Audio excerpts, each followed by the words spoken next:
बघा बीट ऑफिसमधले प्रश्न आपल्याला सोडायचे वेळेमध्ये.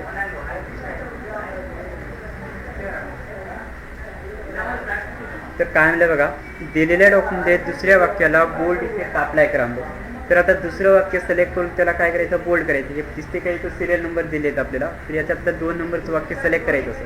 त्या 2 नंबरच्या बाजूला क्लिक केले की सिलेक्ट होते संपूर्ण.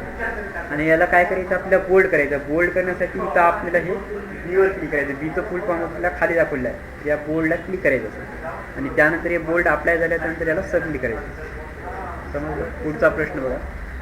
तर दिलेल्या डॉक्युमेंटमध्ये 5व्या वाक्याला बोल्ड आणि अंडरलाईन स्टाईल अप्लाय करा म्हणजे. तर स्टार्ट करायचं याला. तर 5वं वाक्य आपल्याला सिलेक्ट करून काय करायचं आहे, बोल्ड आणि अंडरलाईनमध्ये. हे 5वं वाक्य असं सिलेक्ट करा. त्यानंतर बोल्डसाठी बीला क्लिक करायचं आणि अंडरलाईनसाठी यूला क्लिक करायचं. आणि हे बोल्ड आणि अंडरलाईन असं होईल. त्यानंतर याला सबमिट करा. दिलेल्या डॉक्युमेंटमध्ये 5व्या वाक्याचा फॉन्ट आपल्याला बोल्ड आणि स्ट्राईक थ्रू करा म्हणजे. तर याच्यासाठी काय करायचं, इथं हे 5वं वाक्य सिलेक्ट करायचं. त्यानंतर इथं काय करायचं, या बोल्डला क्लिक करायचं बीमध्ये. आणि त्याच्यानंतर आपल्याला स्ट्राईक थ्रू म्हणलं, तर स्ट्राईक थ्रूसाठी ह्या ABCमध्ये क्लिक करायचं. इथं आपल्या स्ट्राईक थ्रूमध्ये आपल्या जसं आपण वहीवर अक्षर चुकल्यानंतर आपण पेनीनं रेट होतात त्या पद्धतीने आपल्या स्ट्राईक थ्रू इथे अप्लाय होते असं. आणि याला सबमिट करायचं. दिलेल्या डॉक्युमेंटमध्ये अजंठा या शब्दाला डबल अंडरलाईन स्टाईल अप्लाय करा म्हणजे. तरी अजंठा टेक्स्टला काय करायचं आहे, सिलेक्ट करायचं पहिलं. आणि त्यानंतर आपल्याला डबल अंडरलाईन स्टाईल अप्लाय करायचं. तर त्याच्यासाठी इथं अंडरलाईनच्या बाजूला एक ॲरो आहे, त्या ॲरोला क्लिक करायचं म्हणजे मोरमध्ये जायचं. आणि या मोरमध्ये आल्याच्यानंतर जर समजा तुम्हाला अंडरलाईन स्टाईल माहीत नसेल, इथे ज्यावेळेस तुम्ही माऊसचं कर्सर ठेवाल त्यानंतर आपल्या खाली दाखवते हे कोणती फक्त अंडरलाईन आहे. आणि याच्या खाली बघा ही कोणती अंडरलाईन आहे, आपल्याला डबल अंडरलाईन. तर याच्यावर आपल्याला क्लिक करायचं. कोणती त्यामध्ये होतं, डबल अंडरलाईन. आधी काय इथं डबल अंडरलाईन बघा 2 लाईन. त्यानंतर याला सबमिट करा. पुढचा प्रश्न. दिलेल्या MS वर्ड डॉक्युमेंटमध्ये संपूर्ण डॉक्युमेंटला word only underline style apply करा म्हणजे. तर आपल्याला संपूर्ण डॉक्युमेंटला वर्ड्स ओनली अंडरलाईन द्यायचं आहे. तर त्याच्यासाठी आपल्याला काय करायचं, इथं सिलेक्टवर जायचं, सिलेक्ट ऑल करायचं. संपूर्ण म्हणलं की सिलेक्ट ऑल करायचं. आणि त्यानंतर आपल्याला काय करायचं याच्यामध्ये, तर इथं वर्ड्स अंडरलाईनमध्ये, तर इथे याला अंडरलाईन स्टाईलमध्ये जायचं. त्यानंतर इथं मोर अंडरलाईन घ्यायचं. आणि याच्यामध्ये आपल्याला अंडरलाईन स्टाईल आहे, तर इथून आपल्याला वर्ड्स ओनली घ्यायची. आणि याला काय करायचं, ओके करायचं. आणि नंतर याला सबमिट करायचं. समजलं. पुढचा प्रश्न बघा. दिलेल्या MS वर्डमध्ये संपूर्ण डॉक्युमेंटला वेव अंडरलाईन अप्लाय करा.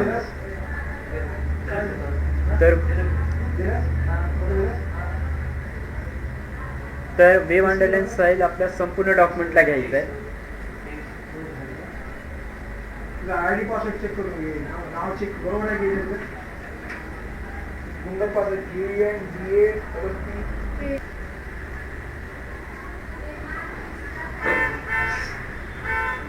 बघा. तर संपूर्ण डॉक्युमेंटला आपल्याला वेव अंडरलाईन अप्लाय करायचं आहे.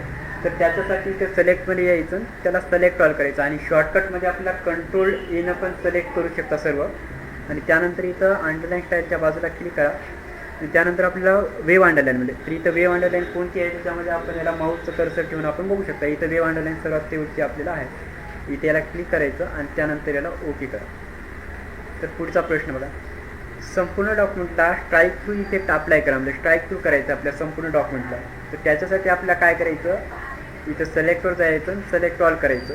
आणि त्यानंतर आपल्याला स्ट्राईक थ्रूसाठी ह्या अंडरलाईन स्टाईलच्या बाजूला आहे याला क्लिक करायचं. त्यानंतर याला सबमिट करा. पुढचा प्रश्न बघा. संपूर्ण डॉक्युमेंटला बोल्ड आणि अंडरलाईन अप्लाय करा म्हणजे बोल्ड आणि अंडरलाईन करायचं. तर त्याच्यासाठी आपल्याला काय करायचं, पहिलं स्टार्ट करा.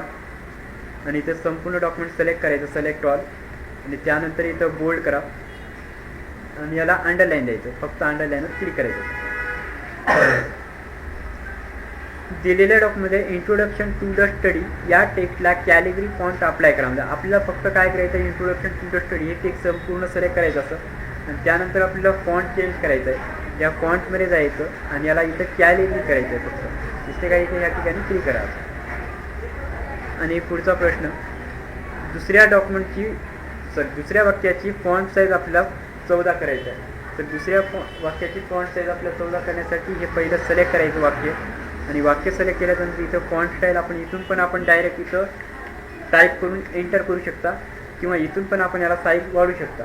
आणि इथून याची साईज कमी पण करू शकता इथं. तर साईज आपल्या 14 करायचं, इथं आलं काय त्यामध्ये बघायचं या बॉक्समध्ये. त्यानंतर याला सबमिट करा. तिसऱ्या वाक्याचा फॉन्ट इफेक्ट आपल्याला सबस्क्रिप्ट करायचा आहे. तिसऱ्या वाक्याचं फॉन्ट काय करायचं, सबस्क्रिप्ट करायचं. तर त्याच्यासाठी आपल्याला काय करायचं, पहिले हे तिसरं वाक्य सिलेक्ट करा आणि त्यानंतर आपल्या सबस्क्रिप्ट म्हणलं, हे सबस्क्रिप्ट इथे ह्या ठिकाणी आणि सुपरस्क्रिप्ट म्हणलं असेल तर याच्या बाजूला आपलं सुपरस्क्रिप्ट आहे. आणि शॉर्टकटमध्ये पण करू शकता, कंट्रोल शिफ्ट प्लसनं सुपरस्क्रिप्ट होते आणि याच्यामध्ये बरोबर कंट्रोल इजिकल टू नाही जे आहे आपल्याला सबस्क्रिप्ट होते. ठीक आहे. दिलेल्या डॉक्युमेंटमध्ये राईट मार्जिन आपल्याला 0.75 इंच असे सेट करा म्हणजे. तर राईट मार्जिन आपल्याला सेट करण्यासाठी ह्या लेआउट टॅबवर जावं लागेल आणि त्यानंतर मार्जिनवर क्लिक करायचं. त्यानंतर कस्टम मार्जिनवर क्लिक करायचं आणि इथं जे आपल्याला कोणती मार्जिन, राईट मार्जिन म्हणलं तर इथे राईट मार्जिन बघायचे. त्यात याच्यामध्ये भरपूर आहेत, लेफ्ट, राईट, टॉप, बॉटम असे आपल्या मार्जिन आहेत. आणि इथं गेजर नॉईज मार्जिन आहे, हे कट करा आणि त्यानंतर इथं 0.75 करायचं. त्यानंतर इंचसाठी डबल इनहेडेड कॉमा द्या आणि याला ओके करायचं.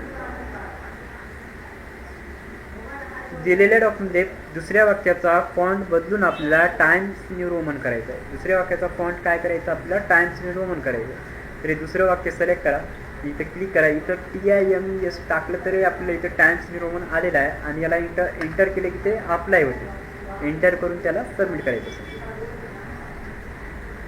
दिलेल्या वर्ड डॉक्युमेंटमध्ये 7व्या वाक्याची फॉन्ट साईज आपल्याला 48 करा. म्हणजे साईज आपल्याला 48 करायचं आहे फॉन्ट साईज. तर इथं 7वं वाक्य सिलेक्ट करा.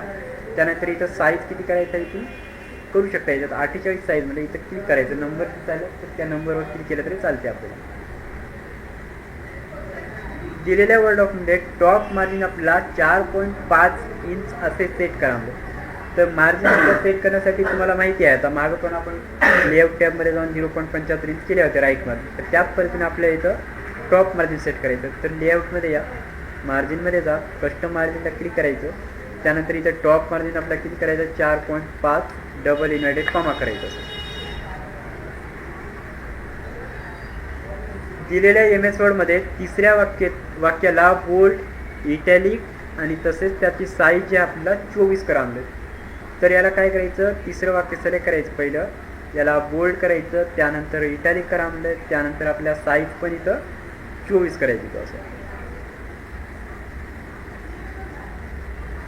दिलेल्या MS वर्डमध्ये तिसऱ्या वाक्याचा फॉन्ट आपल्याला बदलून सुपरस्क्रिप्ट करा म्हणलं. तर आपल्या सुपरस्क्रिप्ट करण्यासाठी पहिलं तिसरं वाक्य सिलेक्ट करा आणि इथं सुपरस्क्रिप्ट या ठिकाणी आपल्याला आहे, इथं क्लिक करायचं. दिलेल्या डॉक्युमेंटमध्ये तिसऱ्या वाक्याला रेड कलरने हायलाईट करा म्हणजे. रेड कलरनं आपल्याला हायलाईट करायचं. हायलाईट कलर याच्यातला कोणता आहे आणि फॉन्ट कलर कोणता आहे, याच्यामध्ये दोन्हीमध्ये थोडंसं चेंजेस आहे बघा. जर हायलाईट कलर म्हणलं तर आपल्याला पहिलं तिसरं वाक्य सिलेक्ट करा आणि हायलाईट कलर म्हणलं तर हे जे आपल्याला काय होते याच्यानं हायलाईट कलरनं, जे वाक्य आपण सिलेक्ट केल्या त्या वाक्याला कलर न देता अक्षराला त्या अक्षराच्या पाठीमागं कलर देणे म्हणजे ते बॅकग्राऊंडला कलर देणे, त्याला हायलाईट कलर म्हणतात. आणि जर समजा आपल्याला अक्षराला कलर द्यायचा असेल त्याला टेक्स्ट कलर पण म्हणतात किंवा त्याला फॉन्ट कलर म्हणतात. म्हणजे जे काही फॉन्ट सिलेक्ट केल्या त्या फॉन्टला तुम्ही कलर चेंज करू शकता. हे जे आपला फॉन्ट कलर आहे आणि हे जे आपल्याला हायलाईट कलर आहे आणि याला बॅकग्राऊंड कलर पण म्हणलं जातं.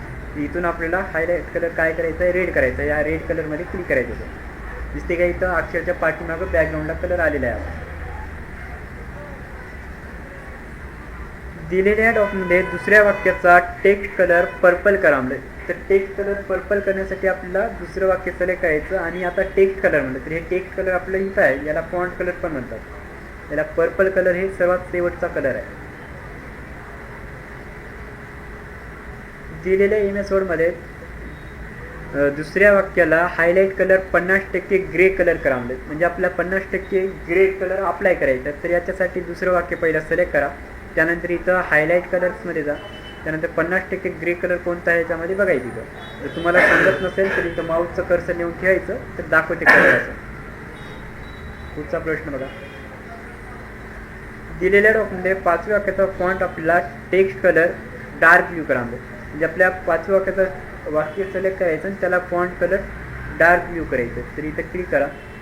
ते 5वं वाक्य कुठं आहे या ठिकाणी क्लिक करायचं असं. या टेक्स्ट कलरमध्ये जायचं, याला डार्क ब्ल्यू कलर जे आपला पर्पल कलरच्या बाजूचा आहे त्याच्या इथे क्लिक करायचं. दिलेल्या डॉक्युमेंटमध्ये पहिले वाक्य येलो कलरने हायलाईट करावं. इथं जे आपलं पहिलं वाक्य दिलेलं आहे ते येलो कलरने हायलाईट करायचं, याला सिलेक्ट करायचं असं. त्यानंतर इथं हायलाईट कलर्समध्ये जायचं आणि इथे याला येलो कलर करायचं. दिलेल्या डॉक्युमेंटमध्ये कीबोर्ड या टेक्स्टला कॅपिटलायझेशन बदलून आपल्याला अप्पर केस करायचं आहे. हे जे कीबोर्ड टेक्स्ट आहे सर्व लेटर्स कॅपिटल करायचे. तर याला इथं क्लिक करा. त्यानंतर इथं क्लिक करायचं याला चेंज केसमध्ये आणि त्याला अप्पर केस करायचं. अप्पर केस केले की सर्व कॅपिटल लेटर्स होतात. आणि जर असं जर आलं चुकून तर याला कॅन्सल करा आणि याला नंतर सबमिट करा. दिलेल्या वर्ड डॉक्युमेंटमध्ये दुसऱ्या वाक्याची केस बदलून आपल्याला अप्पर केस करायचं. तर अप्पर केस करण्यासाठी काय करायचं की दुसरं वाक्य पहिलं सिलेक्ट करायचं, त्यानंतर चेंज केस आणि याला अप्पर केस करायचं. सेम तसंच आता जसं केलं होतं तसं. दिलेल्या डॉक्युमेंटमध्ये सर्व डॉक्युमेंटला कॅपिटलायझेशन बदलून आपल्याला लोअर केस करायचं. सेम तसंच आहे, फक्त आपल्याला कॅपिटलायझेशनच्या जागी लोअर केस करायचं. हे सर्व टेक्स्ट सिलेक्ट करायचं असं युनिट्सपासून आणि त्यानंतर चेंज केसवर जायचं आणि इथं अप्पर केसच्या वर आपले लोअर केस आहेत तर इथे क्लिक करायचं.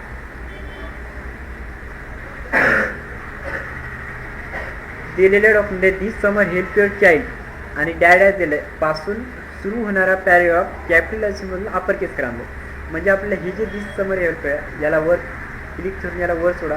त्यानंतर याला दिस समरपासून सिलेक्ट करायचं. आपल्या जेवढं लास्टपर्यंत आपल्याला दिसकोरीच फक्त दिसते पॅरेग्राफ शेवटचा टेक्स्ट तिथपर्यंत सिलेक्ट करायचं आहे.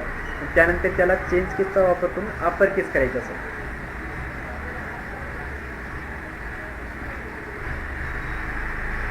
पुढचा प्रश्न दिलेल्या MS वर्डमध्ये द मॅन ऑफ एव्हरी या पॅरेग्राफपासून सुरू होणार म्हणलं या नावापासून जे पॅरेग्राफ सुरू व्हायला त्या नाव सिलेक्ट करायचं तेवढा पॅरेग्राफ त्या नावाचा पॅरेग्राफ. आणि त्यानंतर आपल्याला काय करायचं आहे पॅरेग्राफचा वापर करून त्याला जस्टिफाय करा म्हणलं. म्हणजे आपल्या दोन्ही साईडनं जे बाजू आहे समान पद्धतीने यायला पाहिजे म्हणजे त्याच्यासाठी जस्टिफाय करायचं. म्हणजे दोन्ही साईडनं जे आहे मागं पुढे जे टेक्स्ट झाले होते ते बरोबर होतात त्याला जस्टिफाय म्हणतात.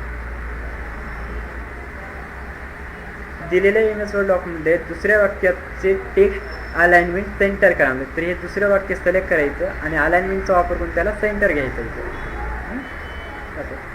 त्यानंतर पुढचा प्रश्न बघा. दिलेल्या MS वर्डमध्ये डॉक्युमेंट चौथ्या वाक्याची अलाइनमेंट जस्टिफाय करा. तर हे चौथं वाक्य सिलेक्ट करा.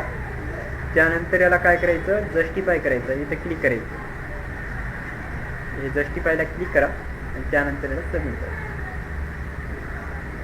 दिलेल्या MS वर्डमध्ये डॉक्युमेंट जे आहे आपल्याला चित्र जे आहे आपल्या डॉक्युमेंटमध्ये एक चित्र दिलं आहे त्या चित्राला सिलेक्ट करून त्याला लेफ्ट अलाइनमेंट करा आणि त्याला लेफ्ट बाजूला टाकायचं आहे. चित्राला सिलेक्ट करा. त्यानंतर इथं अलाइनमेंटचा वापर करून त्याला लेफ्टला घ्यायचं. हे सेंटरला होतं आणि त्याला लेफ्टला अप्लाय करायचं असं. आणि जर असं जर आलं याला कॅन्सल करून सबमिट करा. ते खाली क्लिक झाल्यामुळे ते तसं येत आहे तर याला व्यवस्थित करा.